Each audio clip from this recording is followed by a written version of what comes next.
नाज़रीन, अवामी न्यूज़ में ख़बरनि जो सिलसिलो जारी है। इन वक्त असीं तव्हांखे खिपरो में ख़बर ॾींदा हलूं त सिंध हुकूमत पारां साल 2021 ऐं 2022 जो बजट पेश कयो वियो। इन मौक़े ते खिपरो जे शहरियुनि अवामी न्यूज़ सां ॻाल्हाईंदे चयो आहे त बजट में हर वारे अंगनि अखनि जो हेरा फेरी हूंदी आहे। जेके पैसा रखिया वञनि था उन्हनि मां जेके माज़ी जी जेके बजट ॾिसूं, वफ़ाक़ी हुजे या सिंध जी बजट हुजे, जेके पैसा तइलीम समेत जिते रखिया वञनि था उन ते अमल नथो थिए। उहे पैसा करप्शन जे वर चढ़ी था वञनि, कमीशन जे वर चढ़ी था वञनि ऐं रुगो कागज़नि में रखिया था वञनि। अंगनि अखरनि जी आहे। ग़रीब मिसकिन माण्हू खे को बि पैकेज कोन थो मिले। जेकॾहिं थोरो घणो पैकेज मिले थो सरकारी मुलाज़िमनि खे मिले थो। हिन वक़्तु तव्हां ॾिसो त उन्हनि जे लाइ बि पैकेज हुजणु खपे त पर असांजे खातनि में अक्सर खातनि में ॾिसंदो त घर वेठे सरकारी मुलाज़िम बिना ड्यूटियुनि जे पघारूं खणनि था।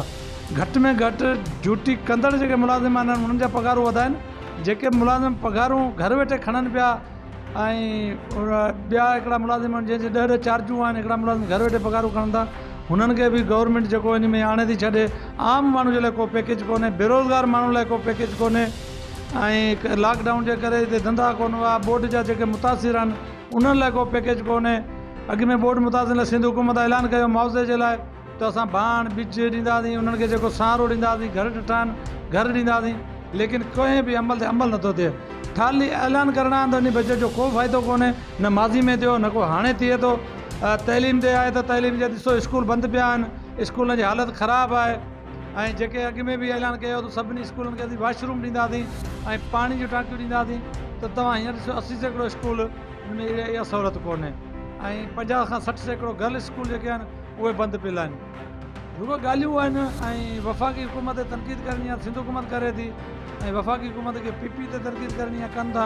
आवाम जे लाइ केरु कोन थो सोचे। हिकिड़ो इहो बजट पेश कयो आहे, हिकिड़ो अवामी बजट आहे ऐं ग़रीबाणो बजट आहे ऐं हिन में हर माण्हू खे रिलीफ आहे ऐं ग़रीब माण्हू खे रिलीफ आहे, सरकारी मुलाज़िमनि खे बि रिलीफ आहे। 20% पघार वधायोसीं असां, ठीकु आहे। हुन खां पोइ जेको आहे असांजे अॼु अञा बि कुझु फ़ैसिला थियणा आहिनि। इंशा ताला जेको आहे वज़ीर आला मुराद अली शाह साहिबु जेको बि कंदो उहो सिंध जी बहितरी कंदो, सिंध जी आवाम जे लाइ बहितरी जी कंदो ऐं इंशा ताला पीपल्स पार्टी आवाम जी ख़िदमत ते यकीन रखे थी। अॻिते बि इंशा ताला पीपल्स पार्टी आवाम जी ख़िदमत कंदी रहंदी। साईं, जेको ही बजट सिंध हुकूमत पेश कयो आहे, इन बजट में ग़रीब आवाम खे त को बि रिलीफ न आहे। छो त सिंध में इहो थिए पियो त ॾींहों ॾींहुं ग़रीब ग़रीब थींदो वञे, अमीर अमीर थींदो वञे ऐं ग़रीबनि जे लाइ जेके आम वापे जूं जेके शयूं आहिनि उन में त को बि रिलीफ न मिलियो आहे ऐं ॾींहों ॾींहुं जेके बि सिंध हुकूमत में वेठा आहिनि उहे ॾींहों ॾींहुं अमीर थींदा वञनि। सिंध जी जेका आवाम आहे उहा ॾींहों ॾींहुं पोइते थींदी वञे। इहो पंहिंजो आवाम दुश्मन पंहिंजो आहे बजट, बाक़ी फ़ाइदे वारो को कोन्हे। बिल्कुलु बजट जेका हींअर 2021 जी आई आहे इहा बजट सिंध हुकूमत जेका हींअर बजट पेश कई आहे, वफ़ाक़ बि बजट पेश कई आहे। बहरहाल हीअ जेका बजट आहे इहा आम माण्हू जे जेके आम शयूं आहिनि वाइपे जूं उन्हनि जे लाइ का ख़ासि कोन्हे।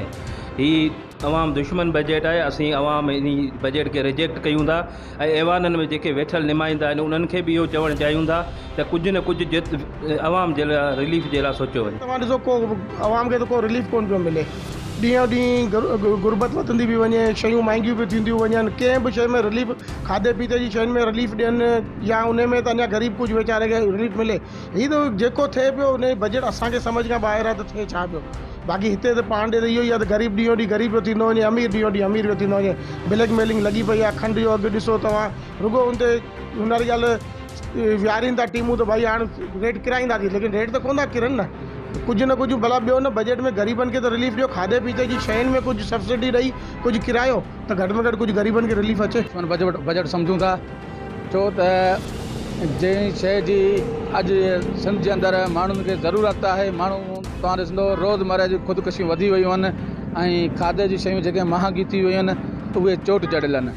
ऐं उन खां पोइ जेका सिंध गवर्नमेंट हलाइण तइलीम जे हवाले सां जेका बजट पेश कई आहे ऐं सिहत जे हवाले सां कई आहे, असांखे ॻाल्हि सम्झ में नथी अचे त हीअ एतिरो वॾो ख़र्चु वठनि था, लेकिन तइलीम तव्हां पाण हालत ॾिसो था। असां वटि तलके खिपरे जे अंदरि 300 स्कूल आहिनि, जंहिंमें 50-60 स्कूल न पिया हलनि, सभु स्कूल टोटल बंदि आहिनि ऐं इहो ख़र्चु किथे था कनि। त असां सिंध गवर्नमेंट खे चऊं था त ख़ुदा सिंधी क़ौम खे हाणे सिंध जो लेबल इस्तेमालु करणु बंदि कयो ऐं सिंध जी आवाम खे अटो, खंड ऐं लूण जहिड़ियूं शयूं, घी जहिड़ी शयूं जेके खाधे में रोज़मर्रा जी शयूं ग़रीब मिसकिन माण्हू जी जेके ज़िंदगी जो गुज़र थिए उहे शयूं सस्तियूं कयो। अहिड़ो गवर्नमेंट जेको आहे ग़रीब आवाम खे को बि रिलीफ कोन ॾिनो आहे जेको गवर्नमेंट खे जेको आहे ग़रीब आवाम खे फ़ाइदो ॾिनो वञे। जेको तइलीम वग़ैरह ते हिननि जेको बि ॾिनो आहे इन बजाए जे खाइण पीअण सामान जेको बि आहे उन ते ॾिना इन खां सभ खां बहितर हो ऐं सुठो हो, तमामु बहितर हुजे हा। बाक़ी आवाम खे ग़रीब खे को बि रिलीफ कोन ॾिनो आहे। ॾिठो वञे खाधे पीअण शयूं ॾींहं ॾींहुं चोट चढ़ी वियूं आहिनि। जेको तेल आहे, अटो आहे, दाल आहे, ग़रीब जे खाइण का वस का शयूं चढ़ी वियूं आहिनि। शुरूआती त पेट्रोल बि महांगो थी वियो आहे। पेट्रोल छा करे माण्हू ग़रीब माण्हू केॾां वञे। बजट पेश थियण खां पोइ पेट्रोल 2 रुपया 2.5 रुपया महांगो थी वियो आहे। पेट्रोल महांगो थींदो त हर शइ महांगी थींदी। को बि रिलीफ कोन मिलियो आहे ऐं बजट जो को फ़ाइदो कोन्हे। ग़रीब ग़रीब थींदो पियो वञे, अमीर अमीर थींदो पियो वञे ऐं मूंखे कोन थो लॻे बजट में को बि फ़ाइदो कोन मिलियो आहे। मज़ीद खबरों और तफसीलात के लिए विजिट करें हमारी वेबसाइट www.awamiNewsHD.com।